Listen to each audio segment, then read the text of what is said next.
You can't scout that. Caitlin Clark's cheeky response about her scouting report resurfaces.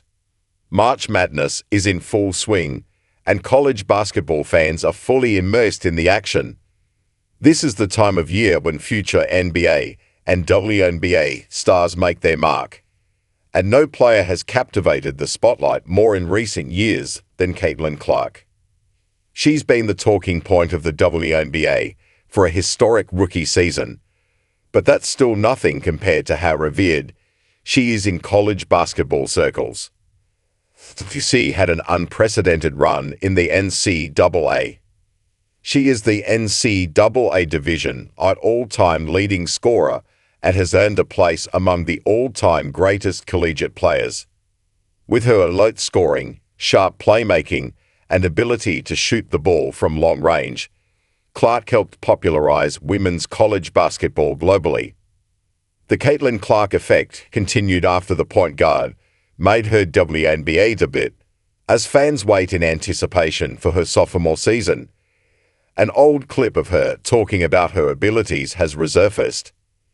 In the clip from the 2023 NCAA Final Four press conference, CC can be heard giving a cheeky response over her scouting report. The report had a lot of positives about her game listed on it, but the most perfect representation of her skill was the report on the Hawkeye's read and react offense. Clark summed up why there was no stopping that in her press conference. If you just watch my games, not much ever changes. I like to step back, going to the left. The thing that makes it really hard is we run a read and react offense. You never know what's going to happen. You can't scout that, Clark said. Since the team mainly ran offenses based on open-ended interpretations of the opposition's defensive schemes, there really was no set way to plan against that. Clark, the linchpin in the whole system, was elevated by her ability to think on her feet and her exceptional basketball IQ. While some might consider her collegiate resume incomplete because she never won the national title, Clark's dominance was undeniable. She led the Hawkeyes to back-to-back NCAA championship games in 2023 and 2024. They fell short against LSU, 85-102, and South Carolina, 75-87, but Clark still delivered spectacular performances. She averaged 31.6 points, 8.9 assists, and 7.4 rebounds per game in her senior season, and led D1 in scoring and assists.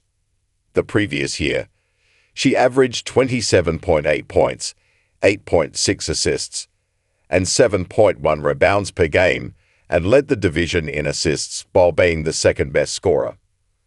Clark was the undeniably best player in the country for 2 straight years, and the hype she generated every time she stepped onto the court was a product of that. The buzz around her name was such that she was being touted as the next face of basketball, even before she made her WNBA debut, going to the Indiana Fever with the first pick. Since then, she has taken over the WNBA.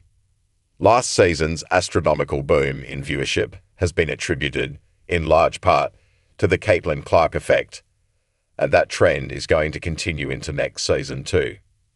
As announced a few days ago, the Indiana Fever have a WNBA record of 41 nationally televised games next season, out of a possible 44. To put into context just how insane a stat that is, the 2024-25 Los Angeles Lakers had 39 nationally televised games in the NBA at 39.